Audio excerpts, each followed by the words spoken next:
اللہ الرحمن الرحیم۔ امام رضا علیہ الصلوۃ والسلام اپنے آباء و اجداد سے نقل کرتے ہوئے فرماتے ہیں کہ نبی کریم حضرت محمد مصطفیٰ صلی اللہ علیہ وآلہ وسلم کا ارشاد گرامی ہے، مجالست العلماء عبادہ، علماء کے ساتھ بیٹھنا عبادت ہے۔ حدیث کے وضاحت اور توضیح کے لیے مولا کائنات حضرت امیر المومنین علی علیہ الصلوۃ والسلام کا ارشاد گرامی ہے، آپ کی وصیت ہے لا تجالسوا الا من یذکرکم اللہ رؤیتہ۔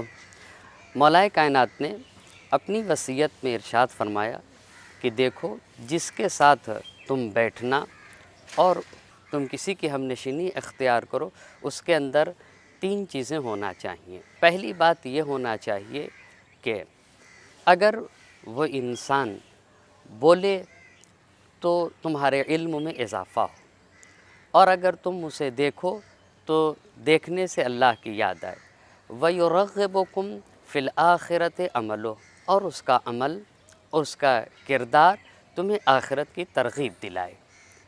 مولا کائنات کے اس نصیحت میں یہ 3 باتیں کہ جس کے ساتھ بھی ہم نشینی اختیار کرو، اس میں یہ 3 باتیں ہونا چاہیے۔ پہلی بات یہ ہے کہ اگر اسے دیکھو تو اللہ یاد آئے، دوسری بات یہ ہے کہ اس کے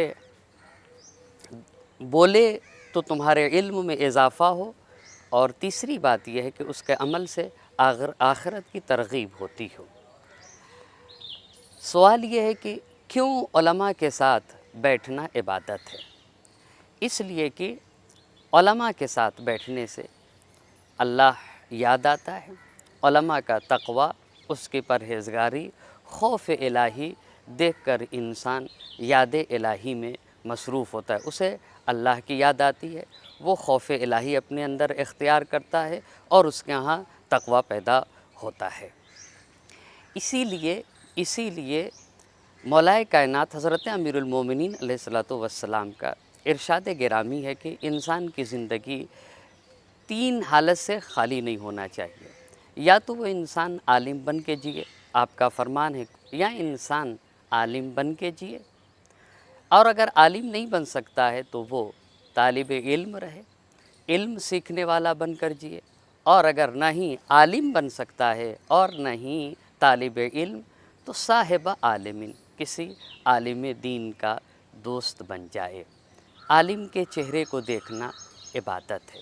حدیث کا مطلب یہ ہے کہ اگر انسان عالم تک پہنچا تو اسے اس کا تقوی، خوف الہی، یاد الہی دیکھ کر انسان خوف الہی کو حاصل کرے گا اور اللہ کی یاد کی طرف منتقل ہو جائے گا۔